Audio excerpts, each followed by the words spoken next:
Bonjour à toutes et à tous, soyez les bienvenus en France, soyez les bienvenus dans le Grand Est, soyez les bienvenus à Vendeuvre, au Parc des Sports de Vendeuvre. On va vivre une semaine absolument sublime, le World Super Six de volley assis féminin. Une sorte de répétition générale avant les Jeux Paralympiques. Hélène Groc, quel bonheur de se retrouver. Vous, l'ancienne internationale de volley, grande passionnée de ce sport et désormais grande connaisseuse aussi de volley assis, il faut le rappeler. Voilà, effectivement une discipline magnifique et on va avoir le bonheur tout au long de la semaine de voir évoluer ici au Palais des Sports des Nations avec la France, pays hôte de la compétition, tout simplement 5 des meilleures équipes au monde, si ce n'est les 5 meilleures.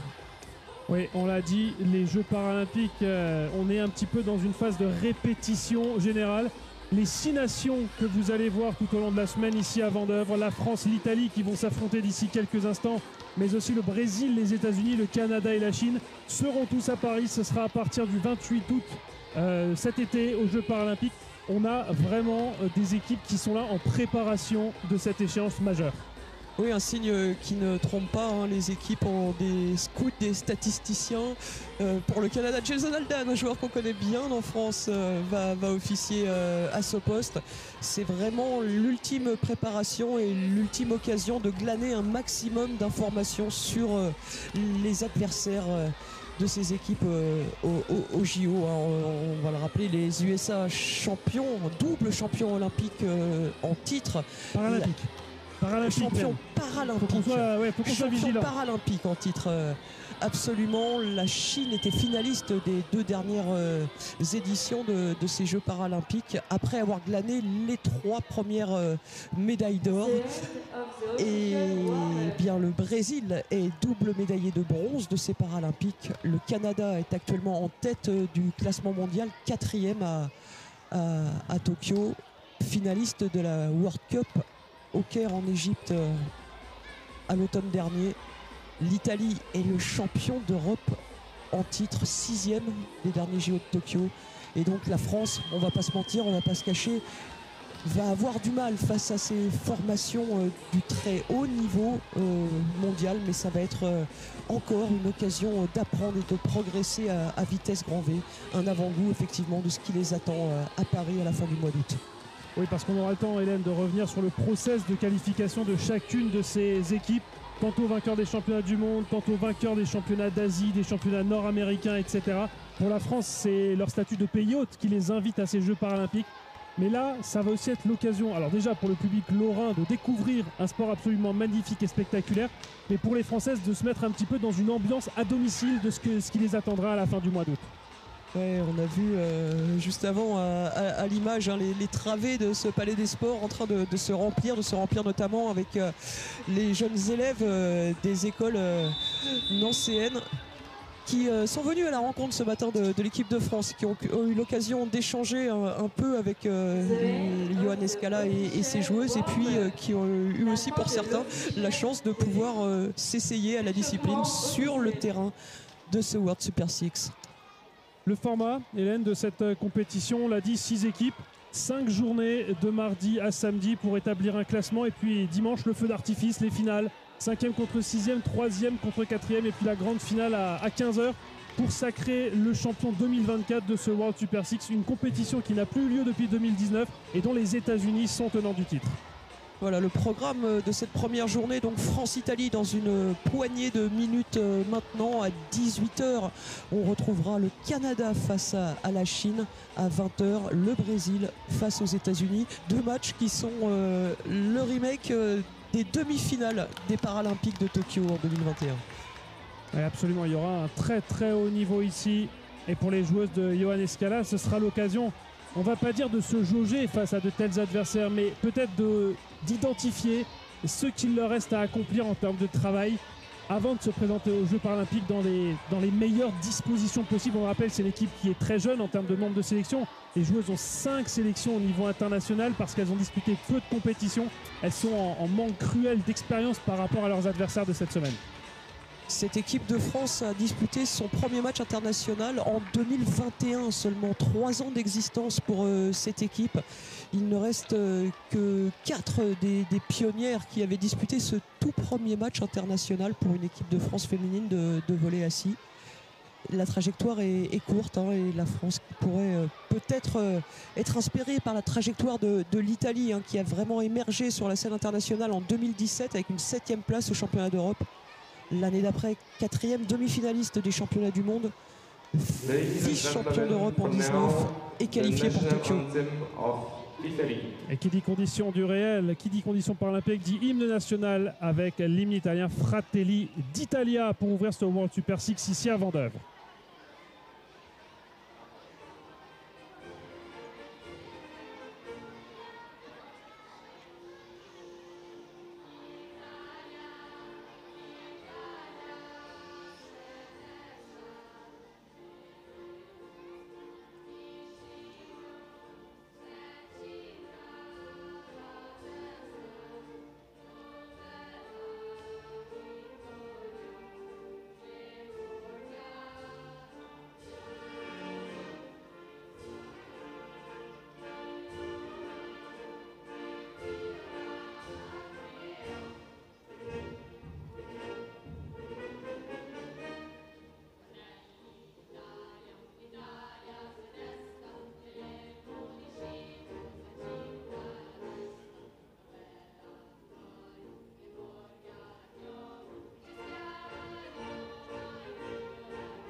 Fratelli d'Italia pour les 11 sœurs italiennes qui défendront les couleurs transalpines. Et pour l'équipe à domicile ici à Vendeuvre, la Marseillaise.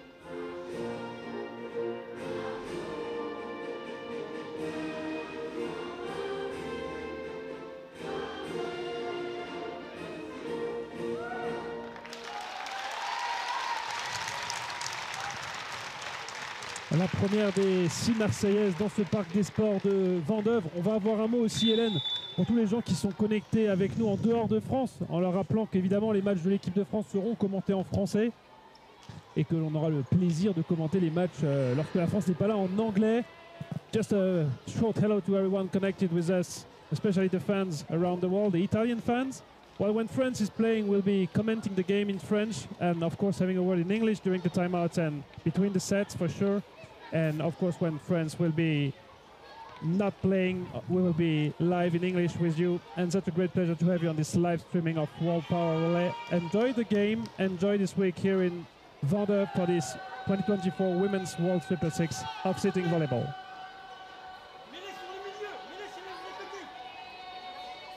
Le petit échange de pins, d'écussons, de fanions.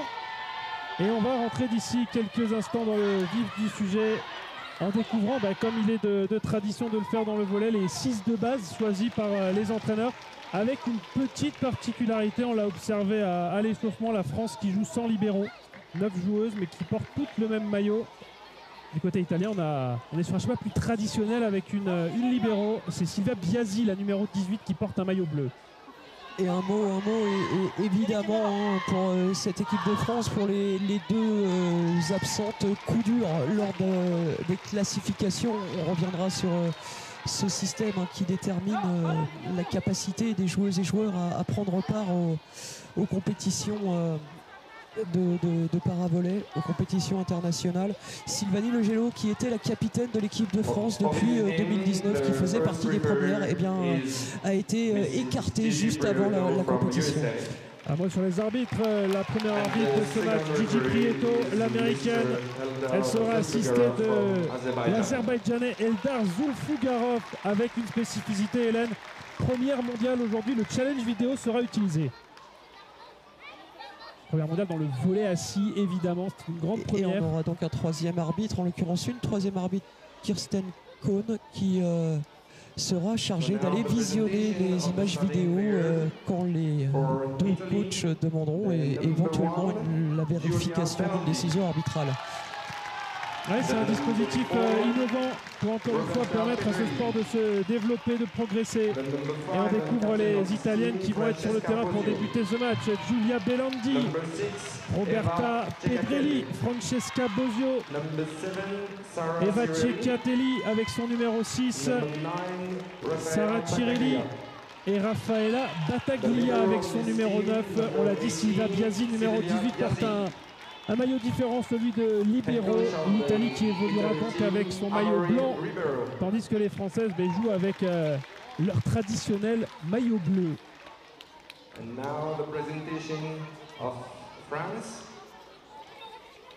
Les 6 joueuses françaises qui vont entrer sur le terrain. Estelle Marsa-Galan, numéro 4.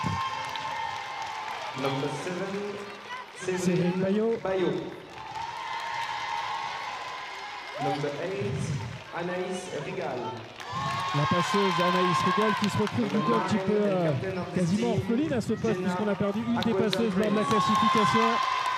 Et voir une deuxième potentiellement parce qu'effectivement la deuxième joueuse qui n'a pas passé le cut entre guillemets de cette classification, c'est Sophia Buchot qui venait de rejoindre le groupe. Une jeune femme qui se déplace en fauteuil roulant n'a pas pour autant été considérée comme suffisamment atteinte pour disputer ce World Super Six d'abord et puis in fine les Jeux paralympiques de Paris. Nouvelle capitaine du coup, Jenna Agbodjan-Prince, et puis on aura Aurélie Garcia et Karen Femali-Mégère pour compléter ce 6. Le coach Johan Escala, ancien membre du staff de l'équipe de France masculine de volley acier, qui est un peu à domicile puisqu'il faut le dire, il a aussi la casquette d'entraîneur du centre de formation ici à Vendeuvre-Nancy. Oui, il a dû un tout petit peu pousser son président Patrick Venturini à se lancer dans la grande aventure qu'est l'organisation d'un tel événement. Allez, le premier ballon de ce match qui sera pour les Italiennes et on va retrouver au service Giulia Belandi, numéro 1 de ce collectif italien. L'Italie, vous l'avez dit, Hélène, championne d'Europe en titre. Elles ont déjà fait leur preuve au niveau international. Et un premier service gagnant pour Giulia Belandi. On peut rapidement rappeler une des principales différences entre le volley assis et le volley. La capacité pour les équipes de constituer un bloc, de tenter de contrer le service adverse. C'est ce qu'essayent de faire Séverine Baillot et Estelle Marsa-Galan. La réception était bonne cette fois. Le contre italien est bien en place. Et le premier blockout trouvé dans les mains de Séverine Baillot par la capitaine italienne Francesca Bosio. Il y a, comme au volley, ce premier rapport de force entre le service et la réception qui est la base de toute construction. Et sur ce ballon, on va pouvoir construire par le centre.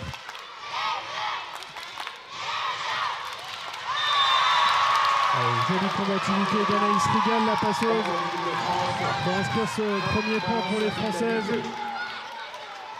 Elle a rejoint cette équipe de France en août 2021 alors qu'elle avait fait ses débuts en club au VBC Le Haillan quelques semaines auparavant.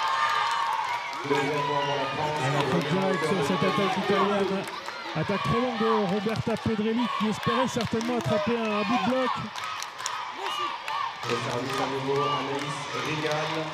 Alors le ballon arrive de l'autre côté, Anaïs Rigal, le voilà. Maintenant il y en a deux, ça fait un trop.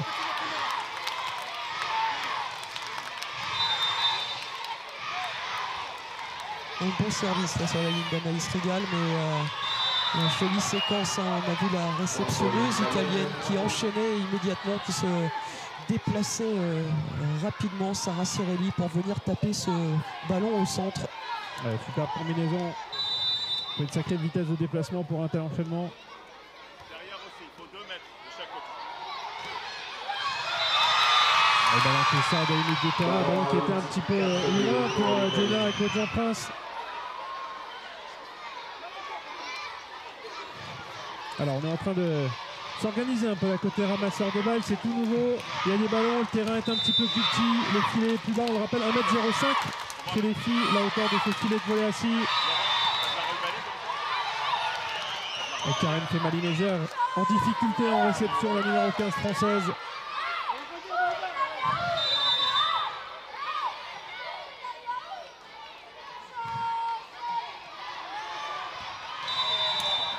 Que c'est dur pour l'instant ces phases de réception. Service italien très agressif qui met en difficulté Aurélie Garcia.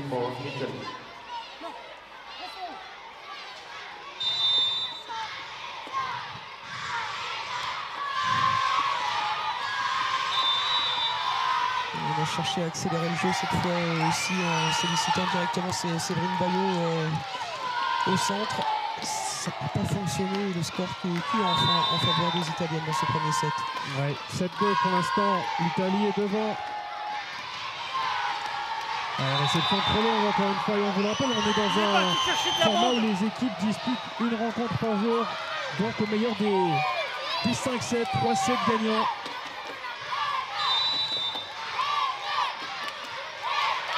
Alors qu'il y a du bruit dans les travaux de ce parc des sports avec tous les scolaires qui sont venus et un nouvel ace.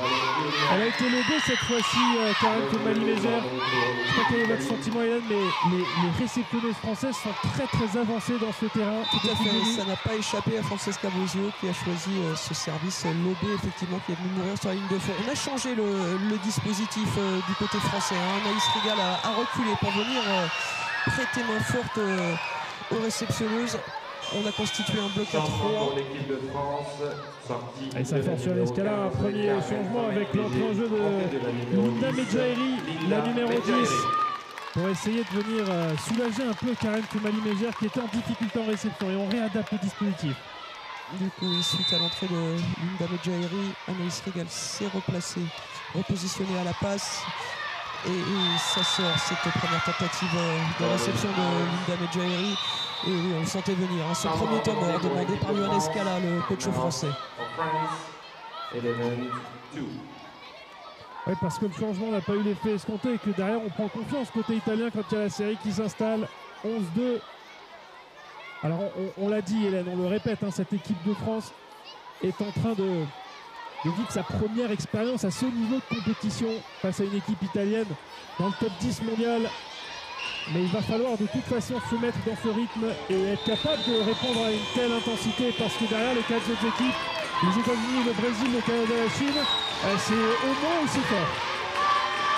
Oui, a priori, l'Italie est la moins forte des 5 adversaires de l'équipe de France ici à Vendôme, les Nancy. Oui, les Italiennes 6e des derniers Jeux Olympiques. Alors que les 4 autres équipes étaient en demi-finale à Tokyo. Allez, on va pouvoir expédier ce ballon en face. Mais ça s'excuse, mais elle a pu taper sur le deuxième ballon, prendre de vitesse l'équipe de France. Ouais, ça revient trop vite, trop fort là, avec Sarah Cirelli. 12-2. Bonne réception, on va pouvoir construire quelque chose.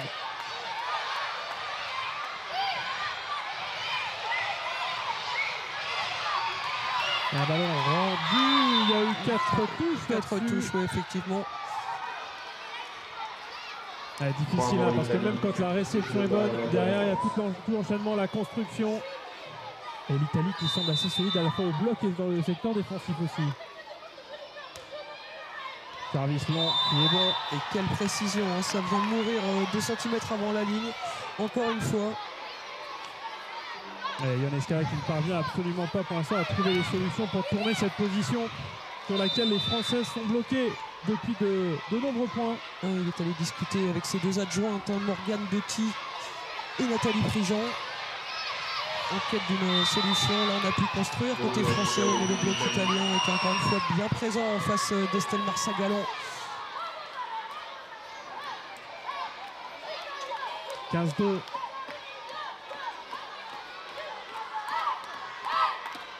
Alors, est-ce que Ioannis Skala fait appel à un challenge? Il a échangé des mots avec le deuxième arbitre. Donc le suspense, la petite musique, oui, il y a challenge. Hélène, bien curieux de savoir ce qui a été demandé par Ioannis Skala là-dessus. Alors on voit ces superbes images au bord du terrain. Ça aussi, première mondiale d'être au cœur du jeu. Grâce aux moyens techniques de la Fédération française de volley, pilotée par Arnaud Bessa, notre docteur S live streaming à la Fédération. Ioannis Skala qui a profité de ce challenge pour aller glisser quelques conseils à ses filles. Amaoré Ribeiro est resté stoïque, alors il a eu faute de filet. Et non, les avant-bras italiens sont bien restés dans leur camp. C'est le ballon qui a fait vibrer le filet.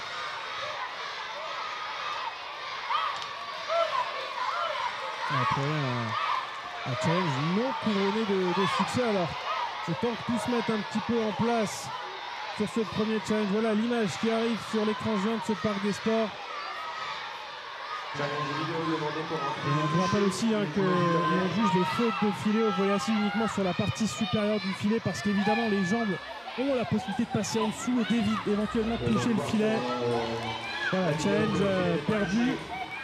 On est sur le même schéma que celui qu'on connaît au volley, 2 challenges par coach et par set. Si le challenge est fructueux, le coach conserve son challenge. S'il ne l'est pas, comme c'est le cas actuellement, Ioannis Skala perd ce challenge et il n'y en reste que 1 dans ce premier set. 15-2 en faveur de l'Italie. Le bloc italien superbement placé avec Roberta Pedrelli. Jean-Prince qui réclame un peu plus de volume, un peu plus de hauteur dans la passe.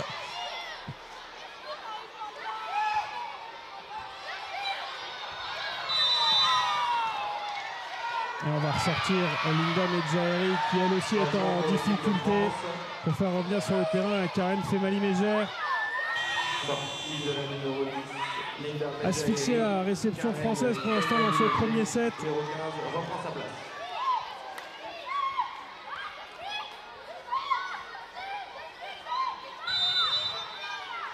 17-2 en faveur des Transalpines.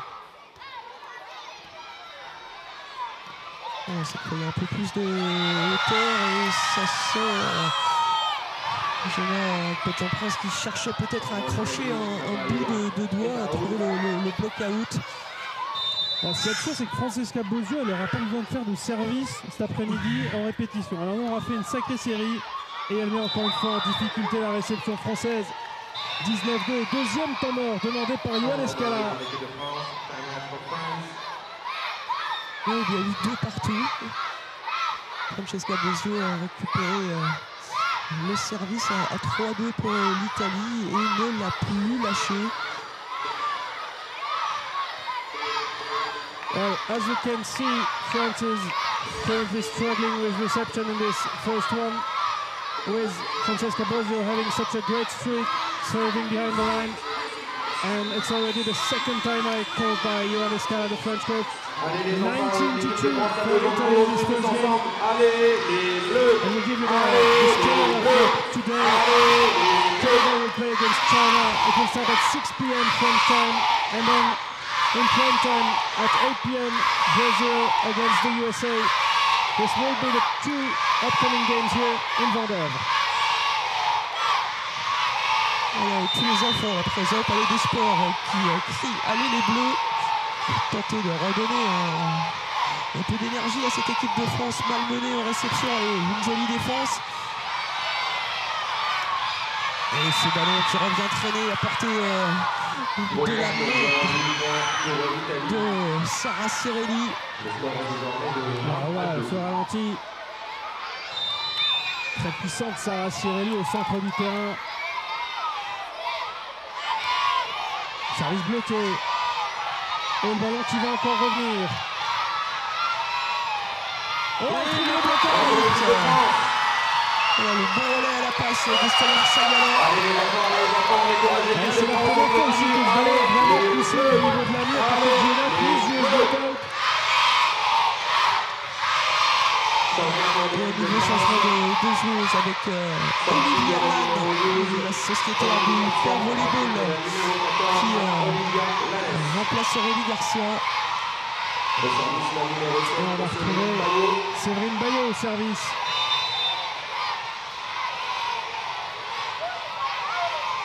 Un service bloqué immédiatement par Roberta Pedrelli. Si vous nous rejoignez à l'instant, on vous rappelle cette règle spécifique au volley assis. La possibilité de bloquer le service directement, ce n'est pas une faute. C'est bien autorisé. Il peut évidemment mettre un contre-bloc. On le verra peut-être tout au long de la semaine. On va essayer d'être aussi relativement pédagogue pour expliquer les règles si vous découvrez le volley assis sur cette compétition. 22-3, ce qui n'a pas changé en revanche, Hélène, c'est qu'un set se joue toujours en 25 et que les Italiennes sont à 3 points de ce premier set. Avec un nouvel ajustement en réception des Françaises, Estelle Marçagallo qui a reculé et Anaïs Rigal qui va pénétrer pour jouer la passe. Ce sera pas le cas. La réception était vers l'arrière. La bonne présence au filet de la nouvelle capitaine française, Générale Bonne-France.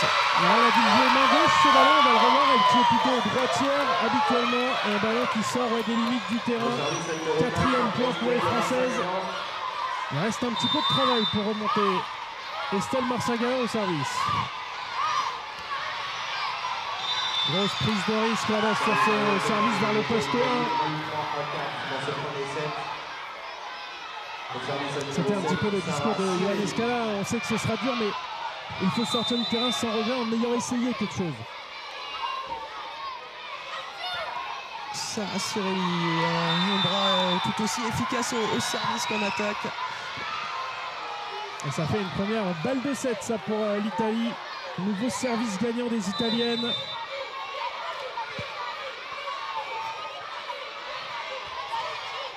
Oh, ce service un petit peu chanceux qui offre le premier set à l'Italie. Évidemment, on n'est pas en train de dire que l'Italie a eu de la chance au set, simplement sur ce filet touché sur cet ultime service.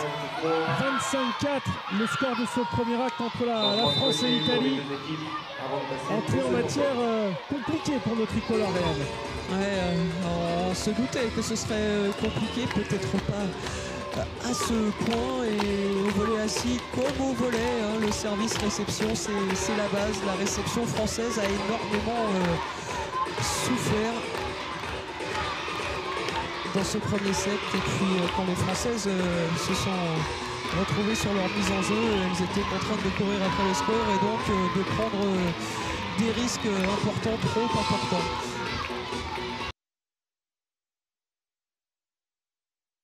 Of this 2024 Women's Super 6, 25-4. France is the host nation of this competition, but for sure quite not at the same level than the other teams. And we'll see throughout the week what they are able to do, because they're also preparing for the Paralympics as host nations. Will be at the end of August, sitting volleyball competition starting on the 29th of August.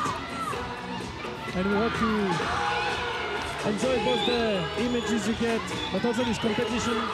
2 more games to come today. Canada against China and Brazil against the USA. And we'll be back for sure tomorrow again for 3 other games. That's how it works. Such a round robin during the 5 first day, and then on Sunday the finals.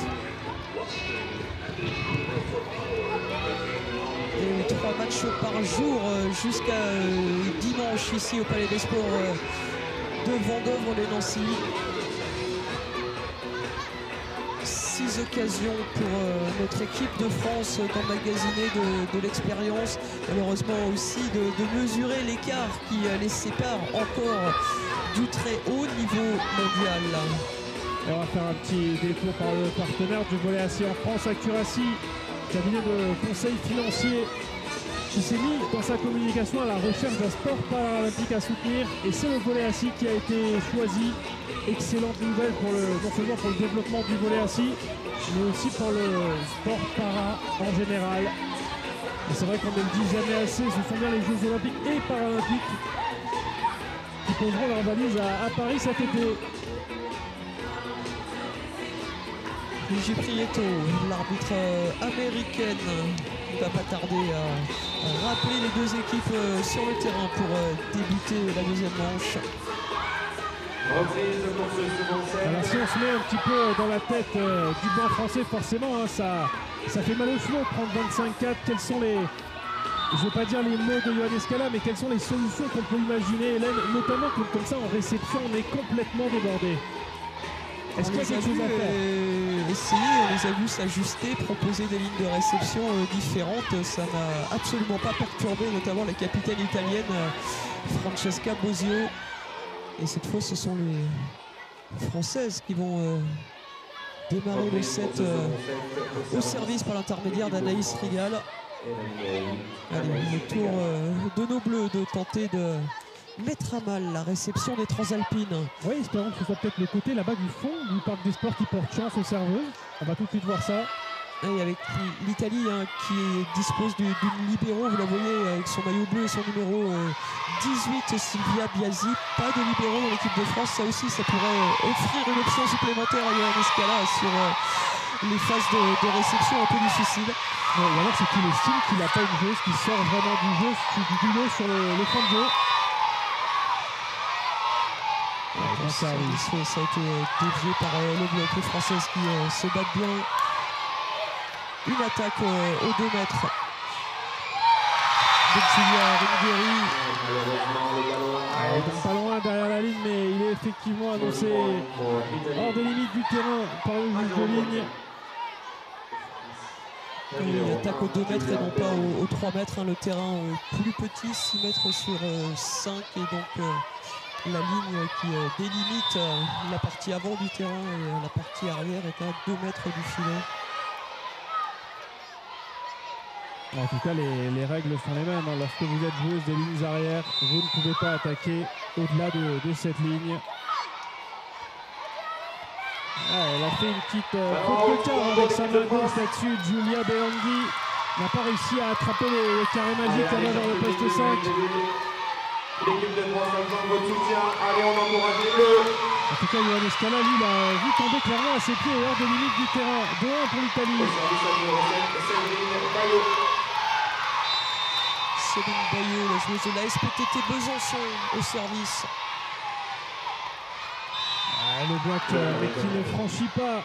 Jenna Abdel-Jean-Prince qui est prise là-dessus. La vitesse de déplacement italienne après réception, c'est assez impressionnant. Elles sont très vite positionnées pour passer en mode attaque. Et revoilà la capitaine Francesca Bosio qui avait occasionné tant de dégâts dans la réception française. Cette fois un service court, tactique. Et on est quasiment sur la même position, hein, celle qui peut faire tourner. Elle le fait très rapidement, la française. Elle n'aura pas l'occasion dans ce set, Francesca Bosio, de faire la même série que précédemment. C'était particulièrement important de réussir le side-out sur le service de la capitaine italienne. Avec les encouragements des enfants du Parc des Sports. Et on retrouve Estelle Marsagalan au service, reconnaissable avec ses lunettes. C'est fort, très fort, il y a une grosse prise de risque là-dessus. Il n'y a pas suffisamment de contrôle pour réussir à attraper un morceau de ce Taraflex. On n'a pas parlé de ce terrain non plus, Hélène, mais véritable bijou de technologie pour jouer au volley assis. Et les joueuses qui se déplacent en glissant sur le sol. Oh, magnifique, là, cette attaque de Karen Fromani-Légère. Je veux dire la plus expérimentée, la plus âgée de ce collectif français, 48 ans. Et qui permet à la France de rester collée dans ce début de deuxième set. 4-3 en faveur des Italiennes. Jenna Abdel-Jean-Prince au service. La réception italienne en difficulté, ballon rendu. C'est dommage parce que sur ce ballon de relance, Estelle Marsagalan qui est en difficulté, ballon poussé vers le fond de terrain. Et c'est aussi ce qui fait la force des meilleures équipes mondiales. Elles étaient dans une situation délicate, mais les Italiennes elles ne se sont pas contentées de rendre le ballon aux Françaises justement. C'est-à-dire qu'en poussant le ballon au fond, ça compliquerait la tâche des Françaises pour reconstruire. Joli là, le service d'Aringueri. Ah, le renversement c'était bien pensé, mais c'est de l'autre côté du filet. Aurélie Garcia était bien présente au filet, tout comme Anaïs Rigal. Elle va pouvoir donner cette passe dans le poste 2. Et les Italiennes vont pouvoir construire. C'est du hurrah volé assis pour l'instant. Et le point qui est pour l'Italie, mais Ioane Escalade qui a levé le pouce pour saluer la combativité de ses joueuses. Franchement, un très beau rallye avec les Françaises bien présentes en défense qui sont parvenues à reconstruire plusieurs fois, à nous proposer de belles choses aussi offensivement. Temps mort demandé par l'équipe d'Italie. Alors, le point est pour l'Italie et l'Italie prend un temps mort par le biais d'Amaury Ribeiro. Ça, c'est pas quelque chose qu'on voit très souvent, de prendre un temps mort après avoir marqué le point. On voit un des assistants italiens qui a apporté une poche de glace à l'une des joueuses italiennes qui était sur le terrain. C'est peut-être pour médical, évidemment, le temps médical n'existait pas, mais pour ne pas prendre un retard de jeu, c'est la solution lorsqu'il y a une joueuse qui a besoin de recevoir des soins. Est-ce que ce ne serait pas Roberta Pedrelli, la numéro 4, qui a été... Je crois que c'est Bélandi là, qui a disposé une poche de glace sur sa main, peut-être un doigt qui s'est retourné lors d'un bloc sur les attaques françaises. En tout cas, le point est bien pour l'Italie, 6-3, et le temps mort était bien un temps mort pour Amaury Ribeiro. Et l'équipe de France a besoin du soutien du public. Allez les enfants, on encourage l'équipe de France.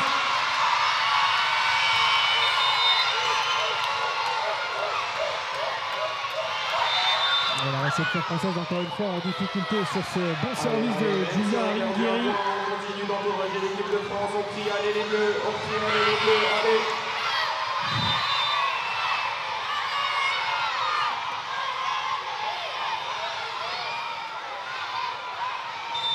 C'est poussé de l'autre côté, mais en dehors des limites du terrain. Un peu de moment d'Estelle Marseille-Galland dans ses prises de risque dans ce début de deuxième set. Et très vite, l'écart qui se creuse. 8-3 en faveur de l'Italie.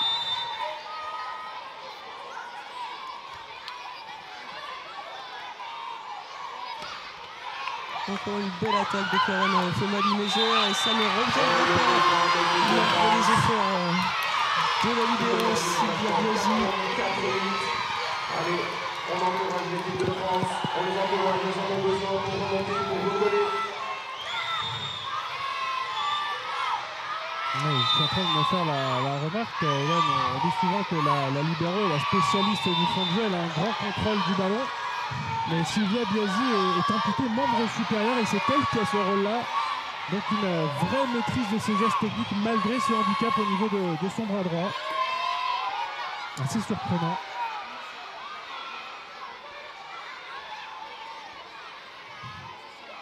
Challenge vidéo demandé par l'équipe de France.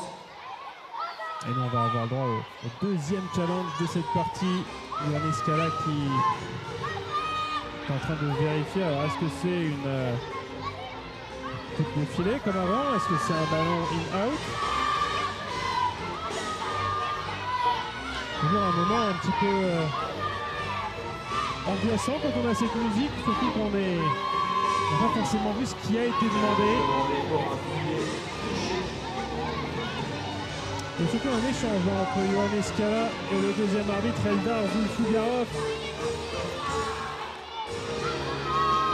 Alors est-ce qu'il a demandé quelque chose qui n'est pas challengeable? Si on est sur un filet touché et j'ai l'impression que comme avant, oui, le ballon touche le filet tremble, mais absolument pas les avant-bras de Sarah Cirelli. Et oui, c'est bien un filet non touché. Malheureusement, le filet n'a pas été touché. Challenge perdu. Challenge lost, my friends. En tout cas, s'il y en a un qui est serein, Hélène, dans ce match, c'est Amaury Ribeiro pour l'instant. On n'a pas beaucoup vu. Bras croisé debout à côté du terrain, mais satisfait, évidemment. 9-4 pour l'Italie.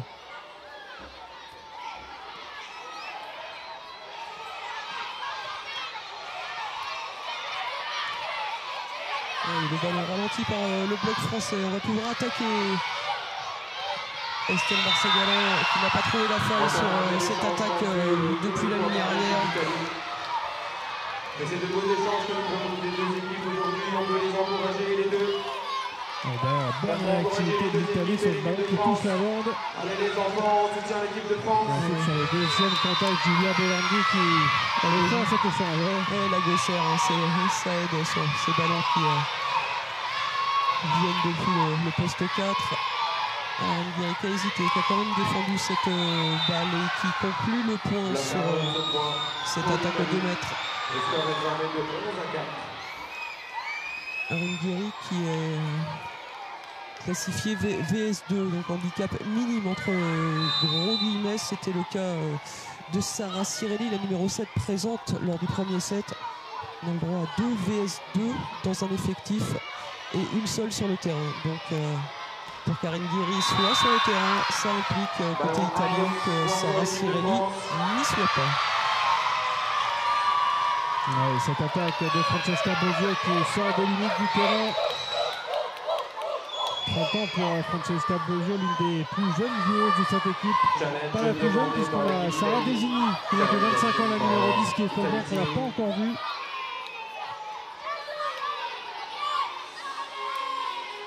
Et ça fait 11-5, mais l'Italie a demandé un challenge là-dessus sur un ballon. Il est out. On voit sur l'écran. Alors le ballon est out, mais a priori c'est pas ce qu'il voulait demander.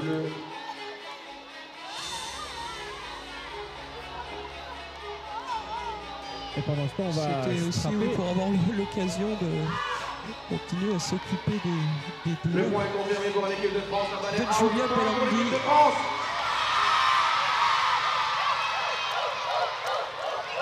Allez, on continue à les encourager. 5 à 11. 6 pour l'équipe de France dans ce deuxième set. Pour que l'équipe de France puisse reconnaître.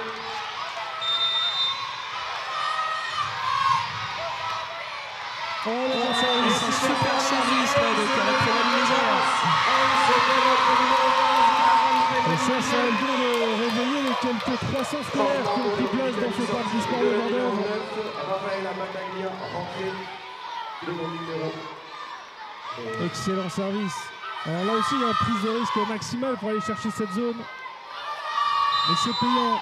On la retrouve au service, Karen Fellaini-Légère. Elle change de zone et elle est bloquée par Roberta Pedrelli.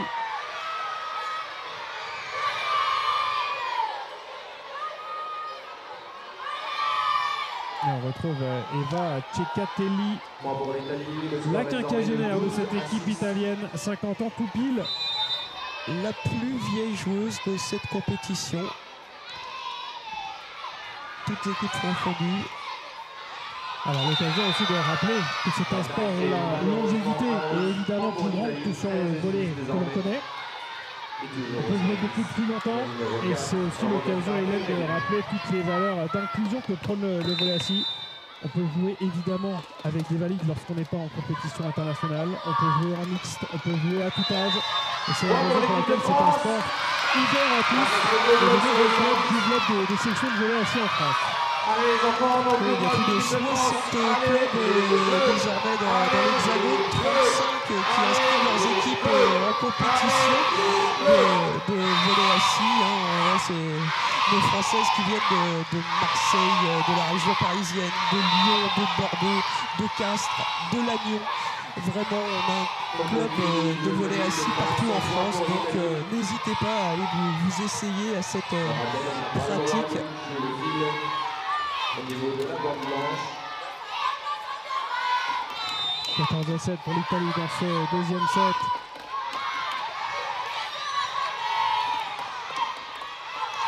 Un ballon qui ne reviendra pas. C'était compliqué là pour Estelle Marsagalan, les deux contreuses italiennes qui avaient pris l'option en face de la centrale française.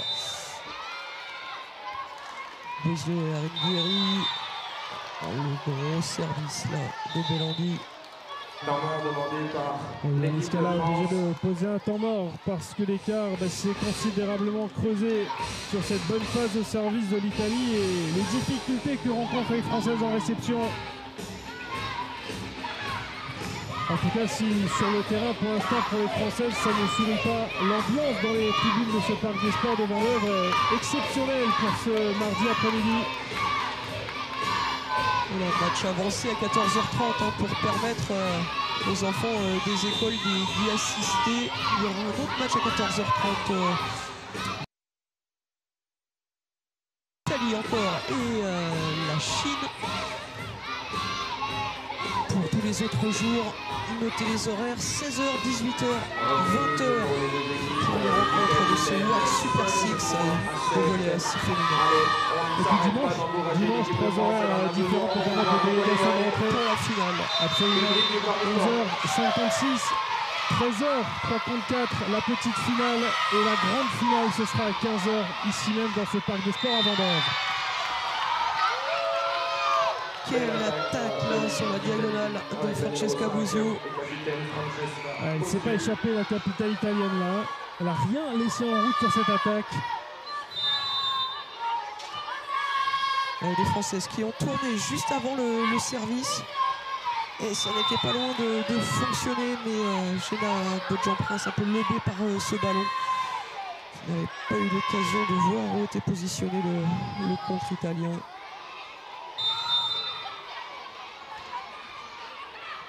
Ouais, l'idée de contrer était bien, mais il y a eu l'excellente réaction au filet des Italiennes et de Giulia Aringhieri qui était vigilante sur ce bloc d'Estelle Marsagalan. Changement de joueuse demandé par Johannes Scala. Olivia Lann vient se positionner au filet, au contre à la place de Séverine Bayot, la Byzantine. Sur ce changement, on se demandait si Johannes Scala est cassé tout double. Il a fait double, il a sorti la 7 pour rentrer la 14. Est-ce que ça suffira à inverser la tendance? En tout cas, ce point est pour les Françaises qui sont toujours menées 19-8 dans ce deuxième set. Olivia Lann qui change de zone pour ce service. Elle est présente au niveau en défense, mais ça vient au-dessus du filet. Aringhieri est encore une fois bien présente, bien vigilante. Une sacrée envergure quand elle est au bloc, cette numéro 12 italienne.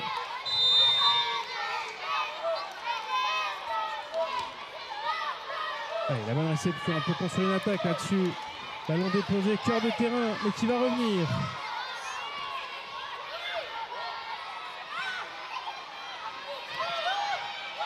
Ça se bat. Johannes Scala qui réclame un lifting, un soulevé, là, qui regarde Gigi Prieto, l'arbitre américaine, et qui fait ce signe du crocodile, de l'alligator, les mains qui s'ouvrent. Pas de faute sanctionnée par les arbitres de la rencontre. On n'est pas décidé à discuter avec Johannes Scala, l'arbitre américain pour l'instant. Et le deuxième temps mort posé par le technicien français. Quel bonheur d'avoir cette caméra au pied du poteau de filet pour être en plein cœur de l'action. Là, on peut presque lire les combinaisons sur les lèvres des joueuses. En tout cas, on voit parfaitement les émotions des unes et des autres.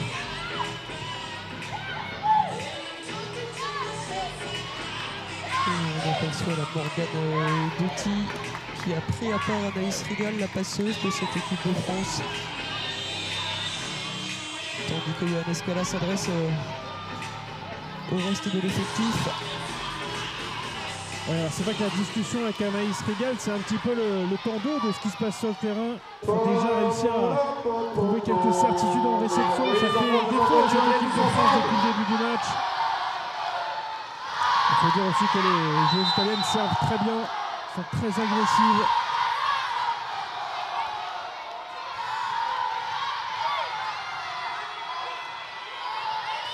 Et encore une fois, elles s'en sortent magnifiquement. Déposé ce ballon par Eva Cecatelli entre le poste 4 et le poste 5, juste derrière Aurélie Garcia. Elle a bien vu qu'il y avait de l'espace sur la ligne en face d'elle, et effectivement, pour le coup, elle n'a pas pris de risque. Elle a parfaitement dosé sa frappe.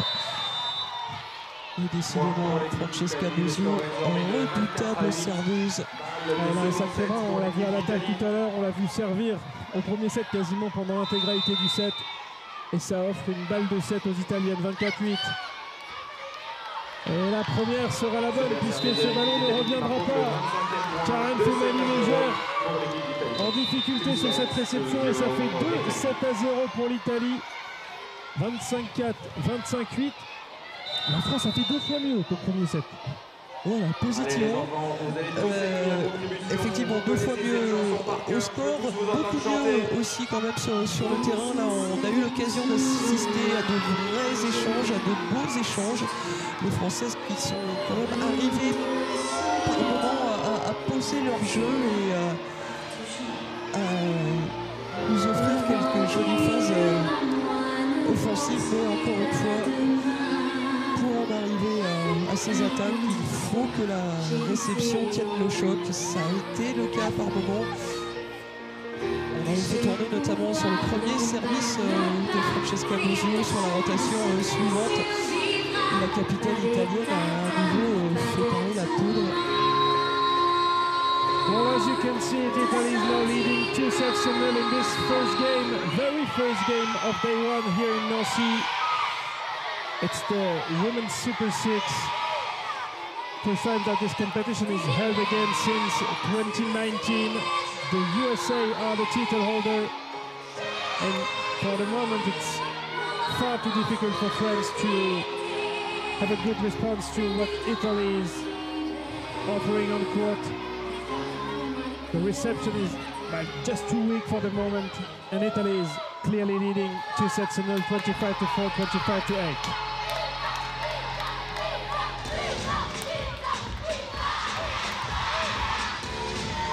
Allez tous ensemble. Et pour le public sanglant, danse ici dans ce parc des sports. Un petit clin d'œil aux partenaires.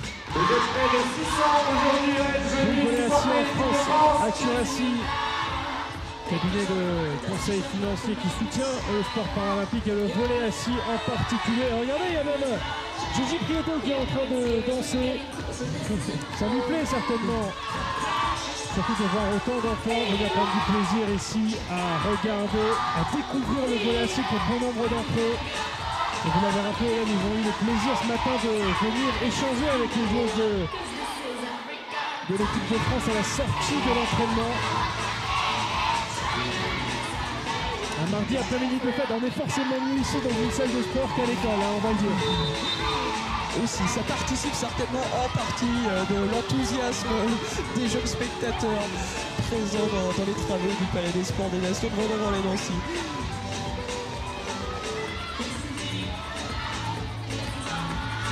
Ils seront peut-être même privés de récréation aujourd'hui si le match vient à durer un petit peu. En tout cas, un plaisir de voir les enfants adhérer au sport comme cela.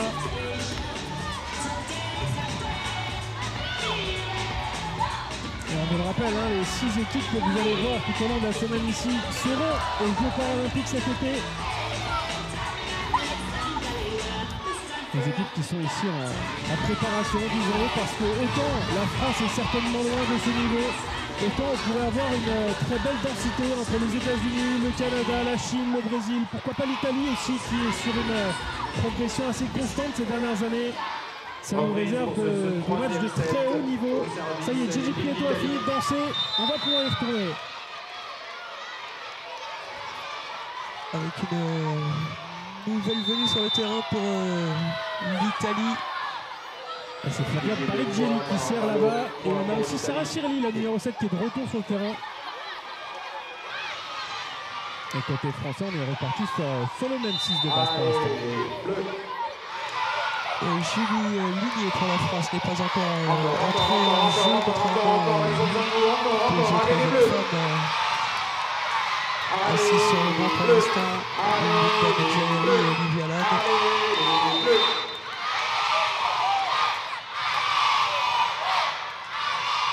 C'est pourquoi avec ballon un petit peu bas, les Italiennes qui peuvent défendre et reconstruire. C'était bien lui cette feinte.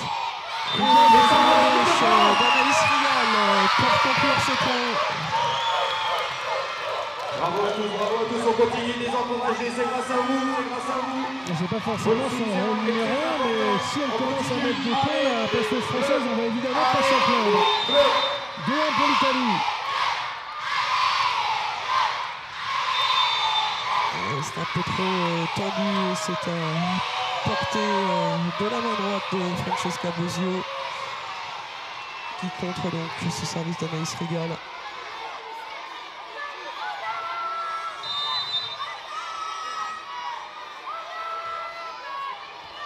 Appelant ce service bien jugé à la fois par Jenna Agbo-Jean-Prince et Aurélie Garcia. Et on retrouve au service la numéro 7, Séverine Bayot.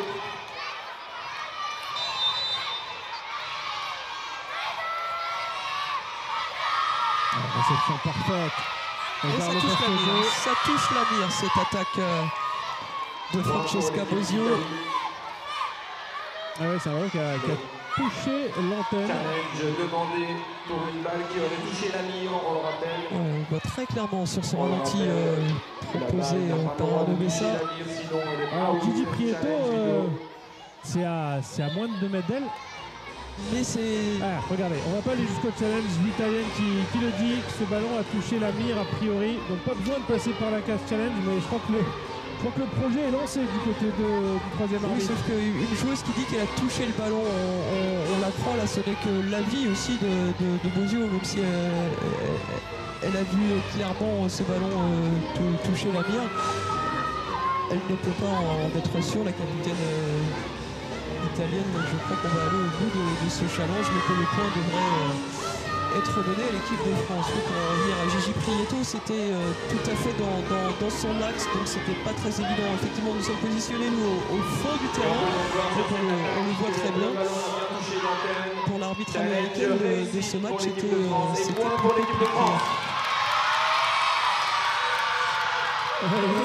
Qui s'élève parce que voilà. Il n'y a pas de petite victoire. Un challenge gagné. Pour la première fois. Et donc il y a un problème de scoreboard puisque ça fait 3 partout et non pas 4-2. 2 points à 3. Absolument. Service de la numéro 7 à nouveau, Séverine Bayot. Et là pour l'instant le scoreboard 3 partout, pardon, 3 partout. Il devrait y avoir un 3e point pour les Françaises. Exactement, voilà, c'est désormais corrigé. En tout cas sur le scoreur ici au Parc des Sports, ça le sera d'ici quelques instants sur votre écran. La super défense là. Ah, mais elle est imbattable au filet, Sarah Cirelli. C'est un peu la différence entre les deux équipes. On a fait une belle défense, mais on n'est pas parvenu derrière à se mettre en position favorable pour attaquer. Ballon rendu trop facilement aux Italiennes, qui elles, en revanche, sont allées chercher sur des jeux rapides le bras terrible de Sarah Cirelli. Bon jeu au service, la bonne réception. Ah, c'est une position qu'il faut tourner rapidement, on le sait, mais Cirelli fait encore la loi au-dessus du fil.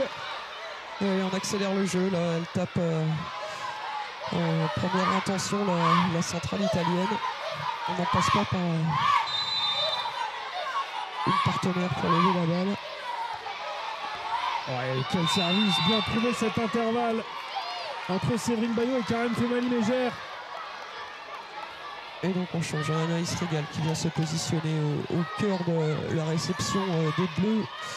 Ouais, sûrement que Jenna Agbo-Jean-Prince va prendre la passe si réception il y a. On cherchait à gauche Aurélie Garcia. On voit fréquemment on volait assis en retour à gauche. On oriente le jeu différemment pour limiter les déplacements des joueuses ou des joueurs.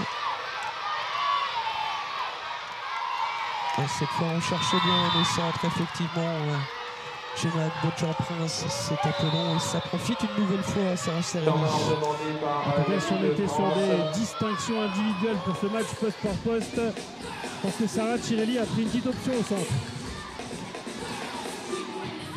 Ouais, c'est pas tout de réussir à réceptionner ce service de Francesca Bosio. Il faut derrière réussir à comprendre quelque chose, à construire quelque chose.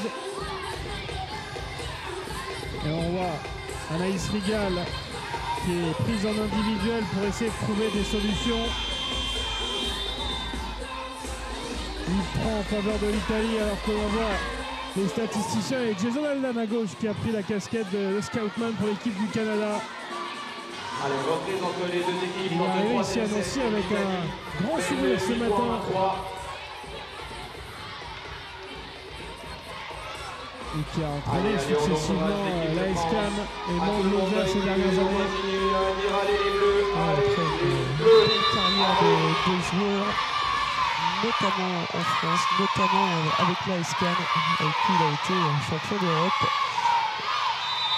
Les retours au volet ainsi féminin, et avec cette équipe de France toujours en souffrance en réception, et particulièrement sur les services de la capitaine italienne Francesca Bosio. Alors on aura fait des services aujourd'hui. Et le bon contre d'Estelle Marsagala. Au bloc de l'équipe de France qui marque son 4e point. Bravo les Bleus. Il y a des phases qui par moments sont très intéressantes du côté français, mais c'est pour l'instant beaucoup trop en dents de scie pour pouvoir coller au score sur la durée. 9-4 en faveur des Italiennes, et on retrouve Estelle Marsagala au service. Très bon service, Battaglia en difficulté. Allez, on continue à les encourager, vous connaissez la chanson, allez, et si elle nous faisait une petite série? Et si elle nous faisait cette série?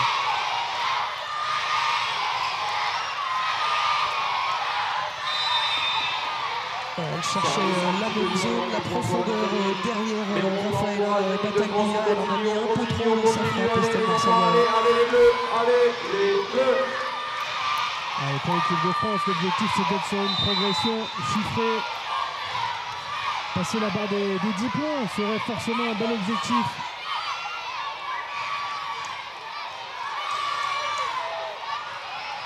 Ah, ça se bat bien. Allez, encore. Et la frappe de Rafaela Battaglia qui sort le 6e point des Bleus dans ce 3e set. Et la nouvelle capitaine, Jenna Agbodjan-Prince au service. On rappelle ce terrible coup du destin pour Sylvanie Legelo, qui était la passeuse et capitaine de cette équipe de France, et qui leur vérification des classifications pour cette compétition a été écartée, et qui voit à quelques semaines de jeu seulement son rêve paralympique s'envoler, elle qui était membre de cette équipe de France depuis 2019. Une équipe de France que Sophia Vicheux ne pourra pas rejoindre non plus, ni pour cette compétition, ni donc pour les Jeux paralympiques de Paris. Oui, et puis c'est radical, c'est retour à la maison avec un train direct de Lorraine TGV à Marseille. Donc on n'a pas d'option de jouer cette compétition d'une part.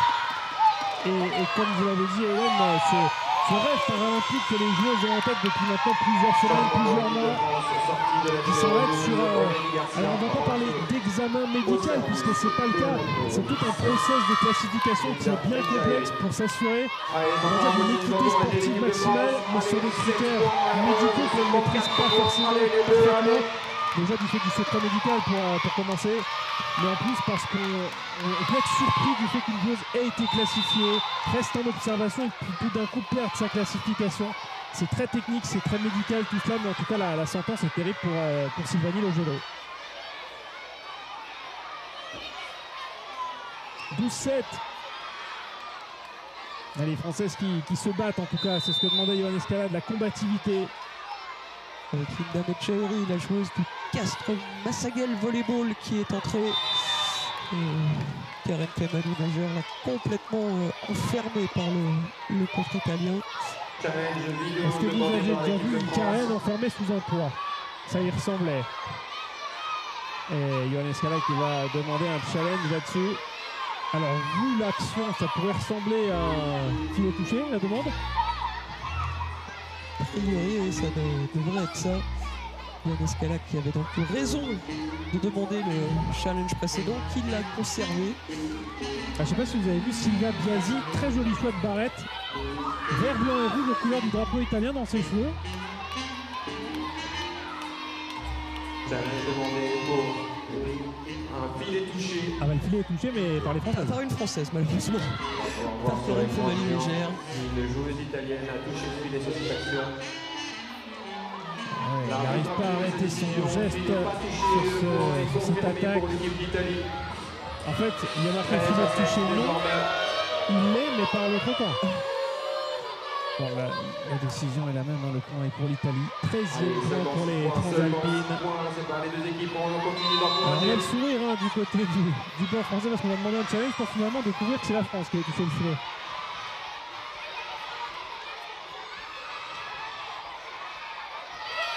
Ah, ça vient mourir dans le carré magique, là, juste au coin du terrain. Ce ballon poussé astucieusement par Flavia Barigelli.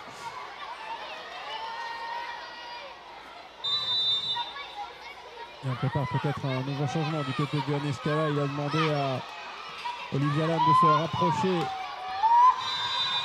sur le banc. Et voilà, elle va rentrer la numéro 14 française.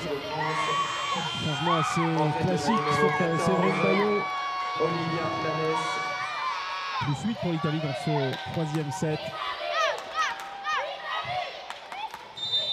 Séverine Baillot qui n'a rejoint l'équipe de France qu'en août dernier, quelques jours avant de partir directement au championnat d'Europe à Caorle en Italie, où les Françaises ont pris la 9e place en battant la Turquie, championnat d'Europe remporté à domicile par les Italiennes.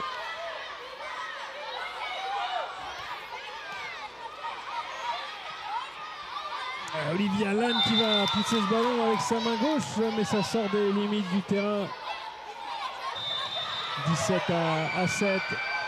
Et Yoann Escala qui prend un nouveau temps mort.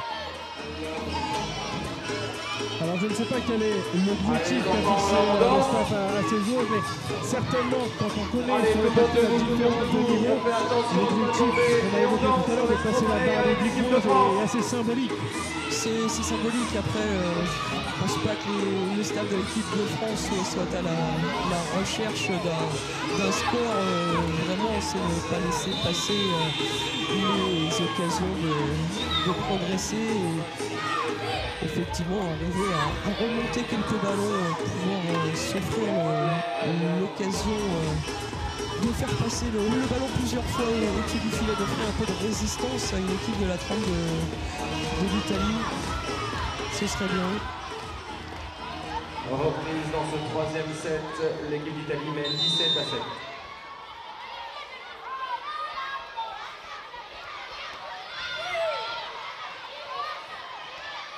Elle est touchée, cette balle est touchée par Olivia Lam. Et ça fait 18-7 en faveur de l'Italie. C'est vrai qu'il continue au service pour Raffaella Battaglia. Là, il y a de la hauteur pour cette réception. Allez, c'est pas mal du tout ça. Malheureusement, elles sortent. Non, ballon touché, fait signe Gigi Prieto. Et donc, point pour la France, à moins qu'Amaury Ribeiro ne demande à son tour un challenge vidéo. Oui, c'est chose faite pour le technicien italien. Alors, on va le revoir. À vitesse réelle, j'avais pas eu l'impression.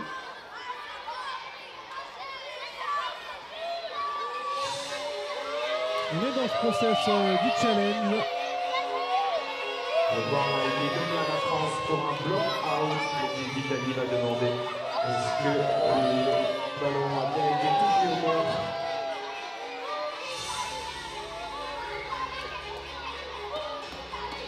On discute beaucoup entre les joueurs. Vous allez pouvoir retrouver sur l'écran géant. La communication, facteur clé aussi. Et voir si le ballon a été touché au contre. Aussi.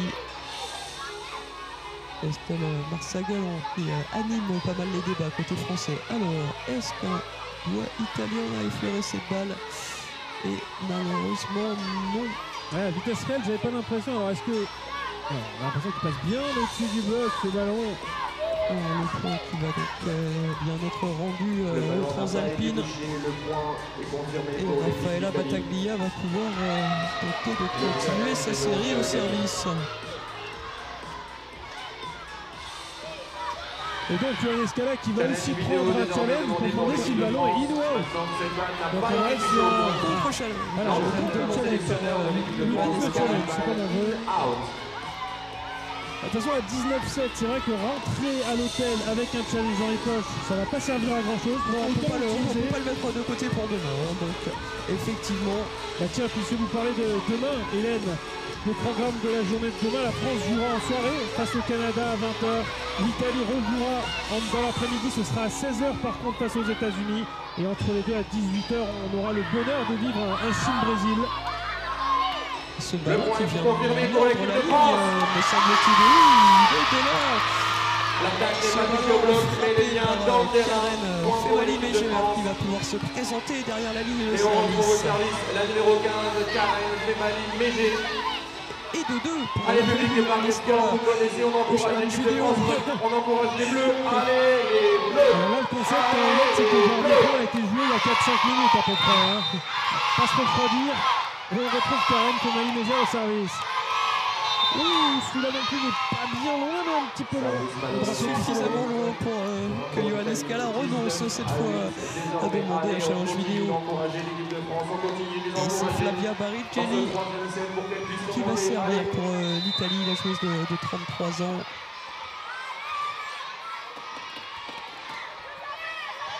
Allez, Linda Mujeric a pu lever cette balle pour le bras gauche d'Olivia Lann. Et sur la deuxième tentative, ça fonctionne pour Olivia Lann. Numéro 14, Olivia Lannes. Changement pour l'équipe d'Italie, rentrée de la numéro 11. Elisa Spediacci est sortie de la numéro 10. Non, c'est pas la plus jeune joueuse, c'est Elisa Spediacci qui est rentrée la numéro 11 italienne. La tête de Raffaella Battaglia. Anaïs Rigal. Non, c'est Sarah Dessini qui est Sarah Dessini, la numéro 10, oui, tout à fait. Mais c'est bien la plus jeune. Absolument. 25 ans. Je suis laissé un peu en erreur par le speaker de la salle qui a vu numéro 11. C'est bien la numéro 10 italienne qui est rentrée. Quand on voit l'attaque avec son bras gauche, et qui va faire son premier point. Point pour l'équipe d'Italie qui atteint le palier de 20 points.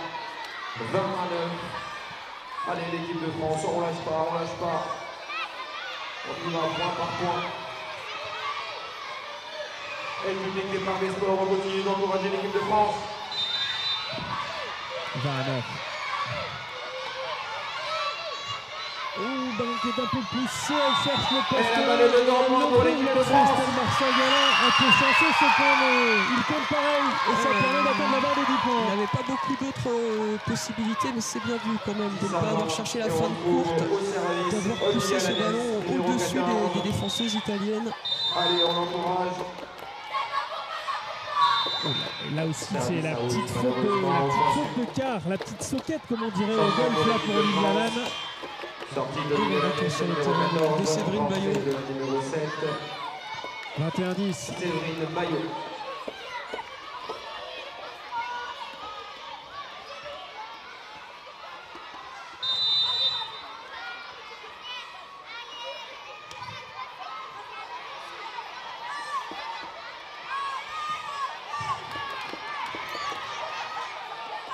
Ouais, cette fois-ci, c'est l'antenne qui est touchée par Estelle Marsagala.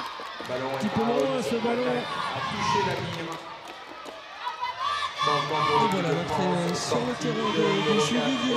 Marsagala, rentrée de la numéro 6. La joueuse de la Sullion.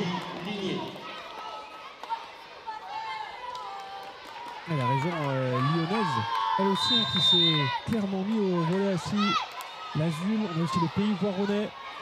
Et la Sullion chez les filles, comme chez les garçons, les filles de la Sul qui pour la première fois ont participé à l'Euroleague, compétition européenne de clubs. Et le volet assis français ne cesse de se développer, de se structurer. 23-10. Même si on le voit ici, la route est encore longue, évidemment, pour aller rivaliser avec les meilleures nations européennes et mondiales. Et la première balle de match de ce Super Six. Et pour l'Italie dans ce premier match. 24-10. Et Johan Escala qui demande un deuxième temps mort puisqu'il en restait un dans cette partie. Ah non, il n'y en a plus. Il en a déjà pris deux. Alors est-ce qu'il va avoir le droit à ce fameux... Voilà. Ah oui, on va sortir évidemment la petite biscotte pour retard de jeu. Mais pour autant, suffit pour perturber un tant soit peu la capitaine italienne Francesca Bosio et empêcher de martyriser la réception française sur cette première balle de match. Voilà, le carton est donné, tout est inscrit sur la feuille de match. 24-10, balle de match.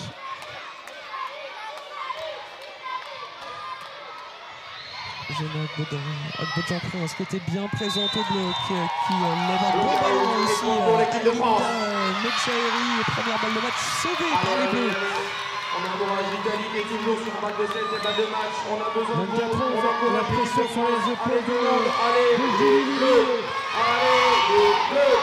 Allez, les qui va chercher un angle différent sur ce service court en face d'elle. La défense d'Anaïs Rial, Linda Medjaeri bloquée, mais qui sont au soutien. Jeu rapide vers Medjaeri. Et voilà, l'Italie qui remporte ce premier match. 3-7-0, 25-4, 25-8, 25-11. On a vu du mieux pour l'équipe de France tout au long de ce match, mais l'Italie était plus forte, Hélène. Ce que je vous propose, c'est d'aller tout de suite recueillir une réaction de Francesca Bosio, la capitaine italienne. Et puis ensuite, on vous laissera le loisir d'aller chercher Yoann Escala, pourquoi pas Jenna Agbojan-Prince pour une réaction française. Parce que tout n'est pas jeté dans ce premier match. Absolument, vous l'avez souligné, cette progression flagrante au score, 4, 8, 11, oui ça reste modeste, mais ça montre avant tout que les Françaises n'ont pas baissé les bras. 25-4 dans un premier set, c'est cruel, ça peut être dur à digérer. Elles ont digéré, elles ont réussi ensuite à mettre leur jeu en place, à montrer par séquence qu'elles aussi étaient capables de faire de belles choses, de décocher des attaques gagnantes. Voilà l'équipe de France qui va saluer le corps arbitral avant Gigi Prieto, la première arbitre américaine, Elda Zulfigarov, le deuxième arbitre azerbaïdjanais. Ces arbitres qui vont tourner aussi au fil des matchs sur cette semaine de World Super 6 avant d'œuvre les Nancy.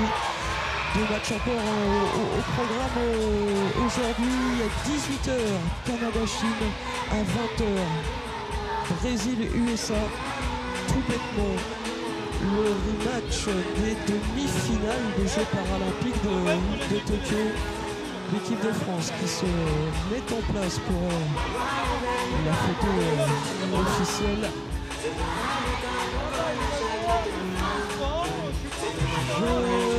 J'aperçois là-bas Julien Lutranger qui fait signe à Francesca Bosio. Julien et Francesca qui vont venir se positionner devant les caméras d'Arnaud Bessa, et on va pouvoir entendre dans quelques instants les réactions de la capitaine italienne du groupe de Julien. Well, Francesca, congratulations for this win. 3-0 against France, the home country. I guess you're pretty happy with this one. Yeah, sure. We're very happy because, you know, when you win, you're always happy. So it's a great start for us. The atmosphere was amazing. The kids were amazing. That they were, you know, cheering up all the girls on the court. So yes, we're very happy. What about the streak of your service in the first one? It's never easy to stay focused so long on court to serve. Yeah, it's not easy, but that's what we're training, to stay focused and to change the type of serve, you know, so they don't get too used to the service that you're doing. So yes, that's what we're training. I leave you with the last word in Italian for the Italian fans watching you. In Italian? Sure. Ciao ragazzi, grazie di averci guardato. Un bacio. Huge congrats, we'll see you tomorrow again. Thank you very much. See you tomorrow. Voilà, sympa le petit mot en italien de Francesca Bosio pour saluer les supporters qui peut-être ont suivi ce premier match du World Super 6 ici à Vendôme-les-Nancy depuis l'autre côté des Alpes. Première victoire donc pour l'Italie, première défaite pour la France, et je vais tenter effectivement d'aller recueillir les réactions à chaud de la capitaine française Jenna. La capitaine Yoann Escala, Hélène. comme vous le souhaitez. En tout cas, c'était un bonheur de partager avec vous ce premier match. As you just saw it, France lost this first game at home, 3-0 against Italy. A very strong Italian side that will be playing tomorrow again. It will be at 4 p.m. against the USA. And the day is clearly not over now, because you have 2 more games coming. At 6 p.m. Canada against China, and then at 8 p.m. Brazil against the USA. Still a lot of sitting volleyball. It's only day 1 of the World Super 6 of sitting volleyball. And we also have a reaction with the French captain, Hélène, avec la capitaine française. Nouvelle capitaine de l'équipe de France qui nous fait le grand plaisir d'être à nos côtés après ce match. Match compliqué, on s'en doute, ça va être le cas toute la semaine, mais au rang des satisfactions, la progression au score, la progression dans le jeu au fil des 3 sets de cette rencontre. Oui, en effet, vous l'avez vu au score, donc ça a augmenté, c'est bien, parce que du coup on s'est amélioré au niveau de la réception. Quand on voit que les réceptions sont propres, du coup on arrive à faire des choses, à construire et à essayer de terminer le point. Donc voilà, c'est vrai que c'est une défaite, mais je suis quand même fier parce qu'on a réussi à élever notre niveau de jeu. Et on peut encore mieux faire, je pense qu'on pourra mieux faire. Un petit mot peut-être pour celle qui vous a précédé dans cette position de capitaine écartée juste avant. Ça a dû être un coup dur juste avant d'aborder cette compétition. En effet, ouais, ça a été un coup dur pour elle et pour nous aussi parce que ça a été la capitaine d'origine. Et moi, je pense son poste qui était vraiment, son rôle qui était vraiment, qu'elle a très bien mené jusqu'à maintenant. Je suis désolé, Sylvanie, je t'adore, mais c'est pas de ma faute. J'ai pas voulu prendre ta place, mais voilà. En gros, un petit mot. On a fait ce qu'on a pu, on a pensé à toi et on va continuer toute la semaine. Voilà. On vous souhaite le meilleur pour toute cette semaine et une belle progression jusqu'aux Jeux paralympiques. Merci beaucoup, Jenna.